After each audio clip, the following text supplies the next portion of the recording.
सात संगत जी बड़े प्रेम और सत्कार से कहना जी। धन निरंकार जी। सात संगत जी दास विनती कर रहा है, दास से त्रुटि हो जाए तो अपने घर के बालक समझकर क्षमा करिएगा।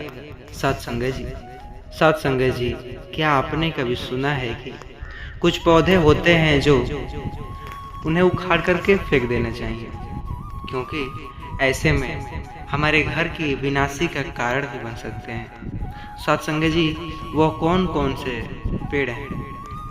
आपने भी कभी सुना होगा कुछ पौधों को आंगन में न लगाने चाहिए, घर में लक्ष्मी नहीं रुकती। कहते हैं 5 पौधे ऐसे जो गरीब की जो सबसे बड़ी वजह बनते हैं। लोग मानते हैं कि पौधे लक्ष्मी को नाराज कर देते हैं और गरीबी को घर में बांध देते हैं, लेकिन क्या यह सच है या अंधविश्वास जिसके पीछे कोई रहस्य भी छुपा है? क्या ये इसके पीछे बहुत बड़ा राज छुपा है। एक कहानी के माध्यम से आपको सच्चाई समझाएंगे सतगुरु बाबा हरदेव सिंह जी के द्वारा। यह केवल पौधा नहीं बल्कि आपके भीतर की गरीबी की कहानी भी है। तो बने रहिए अंत तक, क्योंकि यह कथा सिर्फ आपकी सोच बल्कि आपका भाग्य को भी बदल सकती है।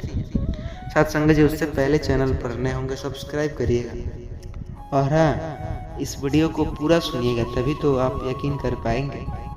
गांव सोनपुर की है कहानी। हरी भरी खेतों में बीज घुसा, मिट्टी की खुशबू से भरा गांव। यही रहता था रामलाल। मेहनती तो था लेकिन गरीब किसान रामलाल दिन भर मेहनत करता, लेकिन घर में हमेशा कर्ज, बीमारी और झगड़े ही रहते। पत्नी गौरी दुखी होकर कहती, हे रामलाल, तू इतना खटता है लेकिन घर में सुख क्यों नहीं मिलता? जैसे किस्मत भी रूठ जाती है तुमसे। रामलाल का मन टूटा हुआ था। वह चौपाल पहुंचा और गांव के बूढ़े बाबा से अपनी व्यवस्था सुनाई। बाबा ने गंभीर स्वर में कहा, बेटा, तेरे घर में लक्ष्मी जो गरीबी की असली वजह तेरे आंगन में लगे पौधे के कारण है। वह पौधे बेल, आक, बेर, कैक्टस और नमी जैसे पेड़। ये पौधे जिस प्रकार घर में जन्मे हैं उसी प्रकार लक्ष्मी भी तुमसे ठहरा रही है। रामलाल के तो होश उड़ गए, क्योंकि उसके आंगन में सचमुच यह 5 पौधे थे। रामलाल रात भर न सो सका। वह बार बार सोचता रहा, क्या सचमुच ये पौधे मेरी गरीबी के कारण है क्या? अगर हाँ तो इन्हें तो उखाड़ कर फेंकना होगा। लेकिन तन मन में सवाल यह आया, अगर पौधे ही गरीबी लाते तो जंगल में रहने वाले साधु संत हमेशा गरीब ही क्यों रहते? फिर तो उनके पास कभी सुख न होता। गांव में भी और भी लोग के आंगन में तो ये पौधे हैं, लेकिन कुछ अमीर हैं और कुछ गरीब। तो फिर सच्चाई क्या है? रामलाल की ये बातें गौरी को बताई। गौरी घबरा उठी। उसने सुना कि ये पौधे अपशगुन लाते हैं। वो हो सकते हैं हमारी गरीबी की वजह यही हो, उन्हें उखाड़ कर फेंको। दूसरी तरफ गांव के लोग भी यह बात कर रहे थे, रामलाल के घर में तो कभी 5 पौधे हैं, देखो उसी के कारण यहाँ सबसे ज़्यादा कष्ट है। कुछ लोग मानते थे कि यहाँ पौधे अशुभ है। गांव में बहस छूट गई। कुछ ने कहा पौधे उखाड़ दो, कुछ विनाश हो जाएगा। यहाँ सब अंधविश्वास। रामलाल दुनिया में था जो ऐसा संकट देखा था और उसी में भटका रहा था। उस रात रामलाल को अजीब सपना आता है। सपने में निरंकारी संत जो प्रकट होते हैं, उन्होंने आंखों में तेज और मुख पर दिव्यता थी। संत ने कहा, रामलाल, ये पौधे गरीबी का कारण नहीं है। गरीबी आती है तेरे कर्मों से, तेरे सच्चे अच्छे कार्यों से नहीं, तेरे दोषों के कारण। ये पौधे 5 केवल प्रतीक है, असल में तो ये तेरे भीतर के 5 दोष है। पहला है अहंकार, दूसरा मोह, तीसरा वासना, चौथा क्रोध और 5वां लोभ। जब तक तेरे भीतर के ये पौधे जड़े में समाये, तब तक गरीबी, क्लेश और दुखों कभी नहीं मिटते। रामलाल का माथा ठनका। सपना इतना गहरा था कि वह कांप उठा। संत ने आगे समझाया, गरीबी का मतलब केवल पैसे नहीं, कमी है। गरीबी का मतलब है प्रेम की कमी, भक्ति की कमी, सत्य की कमी, सेवा की कमी। जो आदमी करोड़पति होकर भी संतोष नहीं पाता, वह भी गरीब है। और जो आदमी रोटी सूखी खाकर संतोष में जीता है वह सबसे अमीर है। रामलाल की आंखों में आंसू आ गए। उसे समझ आया कि असली सच्चाई तो यह था, पौधे नहीं बल्कि उनके भीतर के दोस्त। रामलाल ने भी अभी सुबह गांव में जाकर अपना सपना जो सुना वो पूरा किया। कुछ लोग हंस पड़े, अरे यह तो केवल सपना तो था, पौधे ही तो अशुभ है। लेकिन गांव में की जो बूढ़ी दादी ने कहा, बेटा मैंने 80 साल से देखा है, पौधे कभी शुभ नहीं होते। गरीबी आती है जब इंसान आलसी, पापी और बेईमान हो जाता है। तो अगर पौधे से गरीबी आती तो जंगल में रहने वाले साधु भी हमेशा रोते रहते।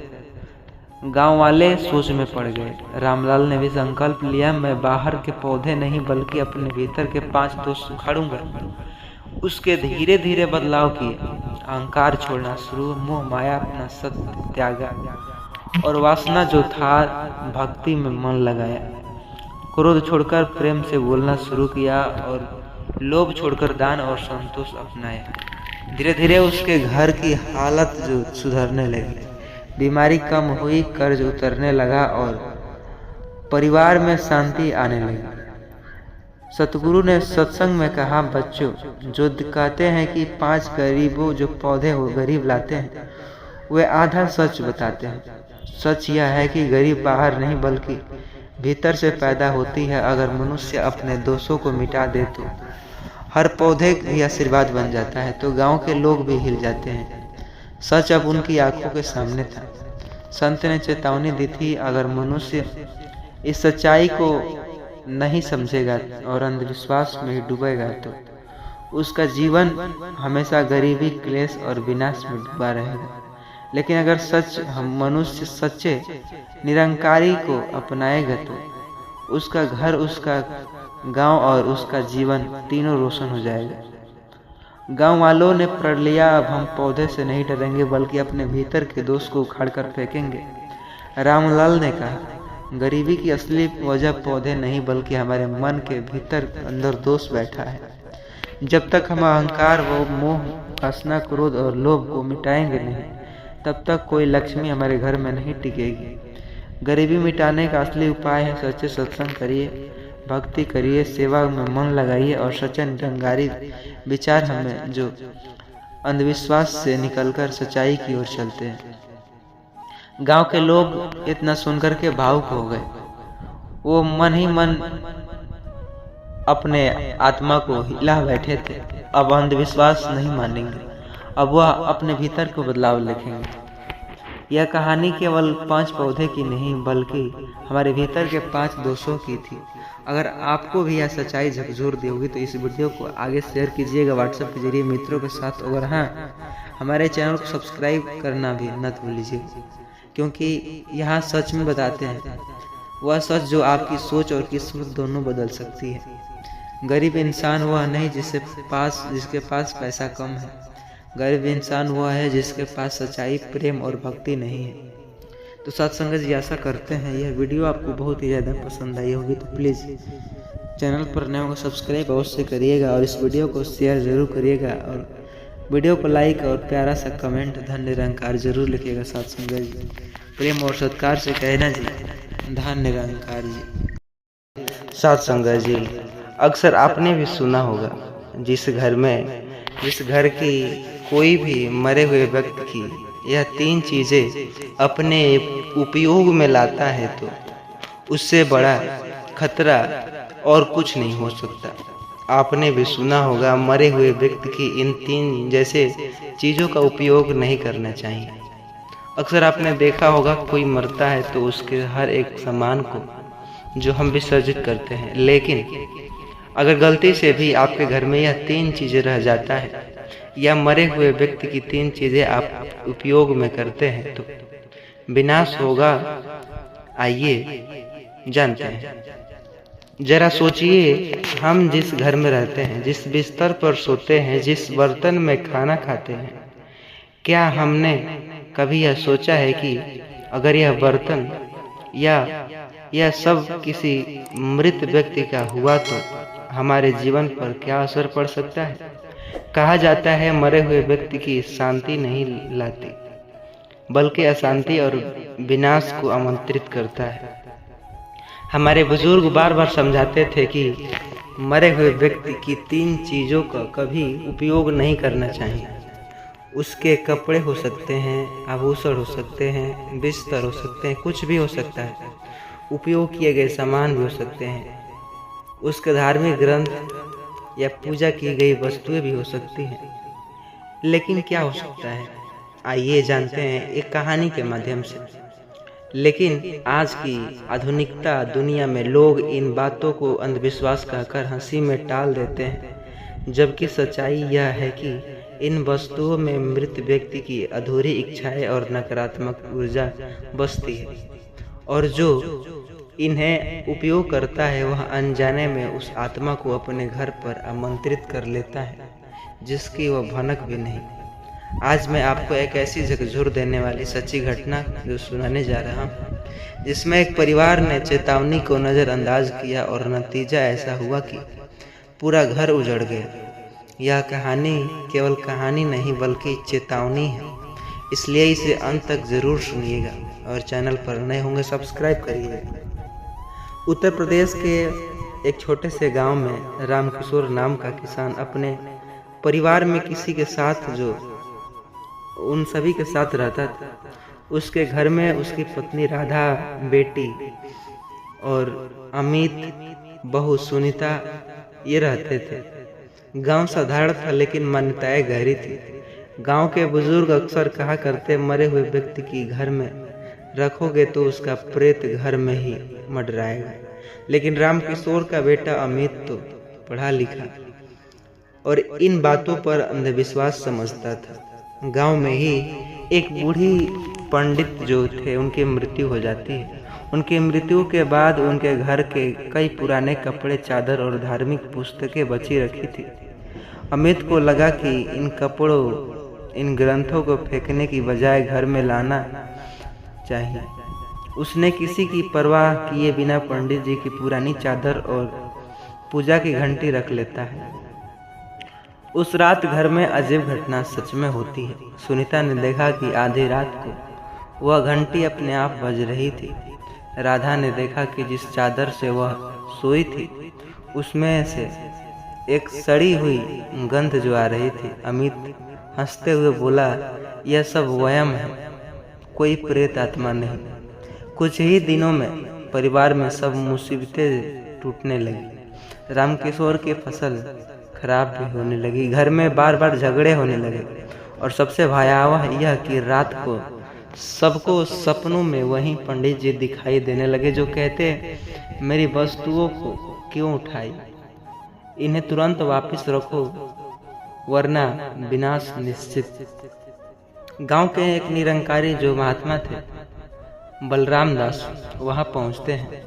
उन्होंने घर की हालात तो देखी और कहा, तुमने इन मृतक की वस्तुओं का उपयोग करने का अपने ही घर में प्रत्येक जो प्रेत भूत को बुलावा जैसा है। याद रखो, मरे हुए की 3 चीजें, कपड़े, आभूषण, बिस्तर, सामान और पूजा की वस्तुएं कभी उपयोग नहीं करनी चाहिए। यह नियम टूटे तो विनाश निश्चित है।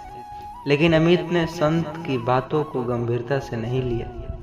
उसने कहा, बाबा जी, यह सब मानसिक कमजोरी है, कोई आत्मा वात्मा नहीं होती। संत ने दुखी होकर चेतावनी दी, बेटा, जब विनाश सिर पर आएगा तब समझ में आएगा। अगले सप्ताह अमित की अचानक से डेथ हो जाती है, मृत्यु हो जाती है। खेत में काम करते समय बिजली गिर गई और वह वहीं गिरकर मर गया।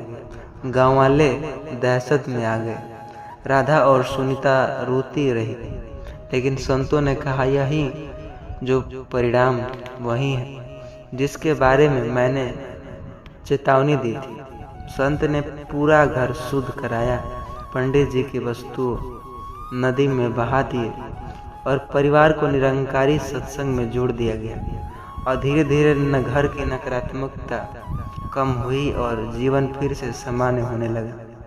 यह घटना पूरे गांव में सीख बन गई थी। लोगों ने समझ गए थे कि मृतक व्यक्ति की वस्तुएं भौतिक समान नहीं होती, बल्कि उनमें उनकी अधूरी इच्छा भी हो सकती है और ऊर्जा भी बच सकती है। जो उन्हें इस्तेमाल करता है वह उस आत्मा को कैद में आ जाता है।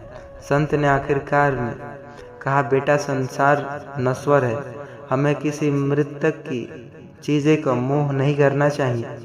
सच्चा सुख केवल परमात्मा की भक्ति और निरंकारी के ज्ञान में है। मृतक की वस्तुओं से जुड़ना विनाश है, लेकिन प्रभु से जुड़ना मुक्ति। यह कहानी सिर्फ आपकी नहीं और किसी नहीं बल्कि चेतावनी भी है। अगर आपने घर में भी किसी मरे हुए व्यक्ति की वस्तुएं आ जाए तो उन्हें तुरंत बाहर फेंक दें। 3 चीज़ें कभी उपयोग न करें: मृतक के कपड़े, आभूषण, उसका बिस्तर, सामान और उसकी पूजा की गई वस्तुएं। इनका उपयोग करने से घर में नकारात्मकता, सुख शांति नष्ट हो जाती है और विनाश करीब आ जाती है।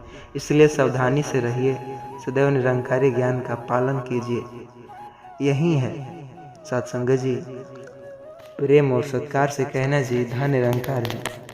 सत्संग जी, आशा करते हैं यह वीडियो आपको थोड़ा सा भी पसंद आई होगी, तो प्लीज़ इस वीडियो को मित्रों के साथ शेयर ज़रूर करिएगा। चैनल पर नए होंगे सब्सक्राइब करिएगा और वीडियो को लाइक कमेंट में धन निरंकार अवश्य लिखिएगा। सत्संग जी, प्रेम और सत्कार से कहना जी, धन निरंकार जी। अक्सर जो कहते हैं निरंकारी में कोई शक्ति नहीं, निरंकारी से अपनी हर इच्छा पूरी करवाने के लिए 5 शक्तिशाली तरीके जो हर किसी को नहीं पता, आज मैं बताऊंगा आपको। लेकिन उससे पहले आपको करना क्या होगा, वीडियो को लाइक और चैनल को सब्सक्राइब और इस वीडियो को मित्रों के साथ शेयर, ताकि हर किसी को एक ही बार में समझाया जा सके। आज मैं आपको एक ऐसी सच्ची कहानी सुनाने जा रहा हूँ जिसमें छुपे हैं वह 5 शक्तिशाली तरीके, जिन्हें अगर आपने जान लिया तो आपकी हर इच्छा भी पूरी हो सकती है। लेकिन सावधान, यह तरीका सिर्फ लालच के लिए नहीं है। अगर आपने इन्हें गलत दिशा में इस्तेमाल किया तो वही निरंकार आपके जीवन को उजाड़ भी देंगे। यह कहानी आपको हिलाकर रख देगी, आपके अंदर छिपे लालच और विश्वास दोनों को आईना दिखाएगी। जब आप इस कहानी को अंत तक सुनेंगे तो आपके जीवन का सबसे बड़ी सच्चाई आपके सामने आएगी। तो चलिए आंख बंद करके इस वीडियो को अंत तक देखें, दिल को शांति मिलेगा और तैयार हो जाइए उस रहस्यमय को सुनने के लिए जिसे जानकर इंसान निराश से उठकर, अंधकार से उठकर प्रकाश की ओर बढ़ेगा।